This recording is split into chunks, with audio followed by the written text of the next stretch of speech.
নমস্কার বন্ধুরা, আবারও চলে এসেছি একদম সহজ একটা নিরামিষ রান্নার রেসিপি নিয়ে। এখানে আলু কাঁচকলা সেদ্ধ করে জল ঝরিয়ে রেখেছি, আর নিয়েছি জিরে কাঁচা লঙ্কা বাটা, গরম মশলা বাটা, আর মসুর ডালের বড়াগুলোও ভেজে রেডি করে নিয়েছি। এবার একটা কড়াইয়ের মধ্যে সাদা তেল গরম করে নিয়ে সেদ্ধ করে রাখা আলু আর কাঁচকলাগুলো দিয়ে দিচ্ছি। দিয়ে তারপর এর মধ্যে দিয়ে দেব 1 চামচ নুন আর 1 চামচ হলুদ।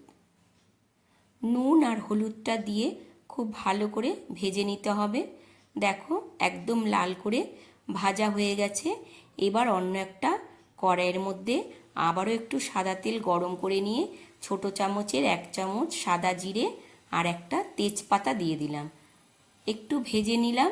ভাজা হয়ে যাওয়ার পর এখানে দিয়ে দিচ্ছি জিরে আর কাঁচা লঙ্কা বাটা, আর কালারের জন্য অল্প একটু কাশ্মীরি লঙ্কার গুঁড়ো, আবারও পরিমাণ মতো একটু নুন হলুদ দিয়ে দেব একটু সামান্য জল দিয়ে খুব ভালো করে মশলাটা কষিয়ে নিচ্ছি। দেখো মশলা কষানো হয়ে গেছে। এবার ভেজে রাখা আলু আর কাঁচকলাগুলো দিয়ে দিলাম। দিয়ে আবারও একটু মশলার সাথে ভালো করে কষিয়ে নিচ্ছি। নেওয়ার পর তারপর দিয়ে দেব পরিমাণ মতো জল দিয়ে দিলাম। এবার ঝোলটা খুব ভালো করে ফুটিয়ে নেব। এখানে আর ঢাকা দিয়ে রান্নাটা করছি না, যেহেতু আলু কাঁচকলাগুলো খুব ভালো করে সেদ্ধ করে নিয়েছিলাম। ঝোলটা অনেকটা ফুটে গেছে। এবার ভেজে রাখা বড়াগুলো দিয়ে আবারও একটু ফুটিয়ে নিলাম।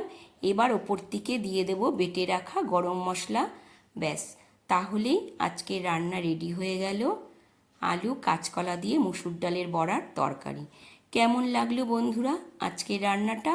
অবশ্যই কিন্তু জানিও।